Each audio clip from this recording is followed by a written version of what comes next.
एकमेकांकडे रागाने बघितल्याच्या कारणातून तरुणाचा खून करून पळून गेलेल्या आरोपींना अटक.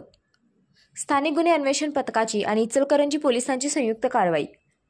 कोल्हापूर इचलकरंजी येथील विशाल आप्पासो लोकरे याचा खून केल्याप्रकरणी आरोपी सागर मोहन वाघमारे वय 29, संतोष बळवंत मुन्नोळी वय 21 आणि यश अरुण चौगुले वय 26, सर्व राहणार संतमाळा इचलकरंजी या तिघांना स्थानिक गुन्हे अन्वेषण पथकाने अटक केली.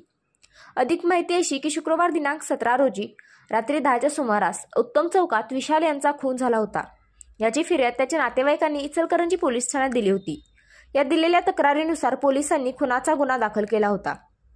वरिष्ठ पोलीस अधिकारी यांनी या झालेल्या खुनाचे गांभीर्य ओळखून स्थानिक गुन्हे अन्वेषण पथकाला आणि इचलकरंजी पोलिसांना खुनाचा गुन्हा उघडकीस आणून आरोपींना अटक करण्याच्या सूचना दिल्या होत्या. या अनुषंगाने पोलिसांनी घटनास्थळी जाऊन माहिती घेऊन आरोपींचा शोध घेत असताना इचलकरंजी पोलिसांना या खुनातील आरोपी यश अरुण चौगुले हा पंचगंगा साखर कारखानाजवळ असल्याची माहिती मिळाली असता पोलिसांनी त्याला संतमाळा येथून ताब्यात घेतली. तर सागर वाघमारे आणि संतोष मुन्नोळी यांनी आपले फोन बंद करून ठेवले होते. त्यांचा शोध घेत असताना स्थानिक गुन्हे अन्वेषण पथकाला हे दोघे सावंतवाडी येथे रेल्वे स्टेशनवर थांबल्याची माहिती मिळाली असता पोलिसांनी तात्काळ तेथे जाऊन या दोघांना ताब्यात घेऊन त्यांच्याकडे चौकशी केली असता त्यांनी एकमेकांच्याकडे रागाने बघितल्याच्या कारणातून विशाल लोकरे याला शुक्रवारी रात्री 10च्या सुमारास उत्तम चौकात त्याला मारहाण करून तेथून जात असलेल्या उसाच्या ट्रॉलीखाली ढकलून देऊन त्याच्या पोटावर, डोक्यात आणि मांडीत गंभीररित्या मारहाण करून खून केल्याची कबुली दिली.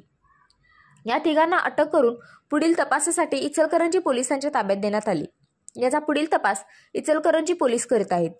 ही कार्यवाही पोलीस अधीक्षक माननीय महेंद्र पंडित, गडहिंग्लज विभागाचे उपविभागीय पोलीस अधिकारी निकेश खाटमोडे पाटील, इचलकरंजीचे उपविभागीय पोलीस अधिकारी समीर साळवे यांच्या मार्गदर्शनाखाली स्थानिक गुन्हे अन्वेषणचे पोलीस निरीक्षक रवींद्र कमळकर, सहाय्यक पोलीस उपनिरीक्षक शेष मोरे, पोलीस सागर चौगुले, प्रदीप पाटील, विशाल चौगुले, समीर कांबळे, सुशील पाटील यांच्यासह इचलकरंजी गावभाग पोलीस ठाण्याचे पोलीस निरीक्षक प्रमोद शिंदे यांच्यासह पोलीस अनिल पाटील, अनित कदम, बाजीराव पाटील, अमर कदम आणि राम पाटील यांनी केली.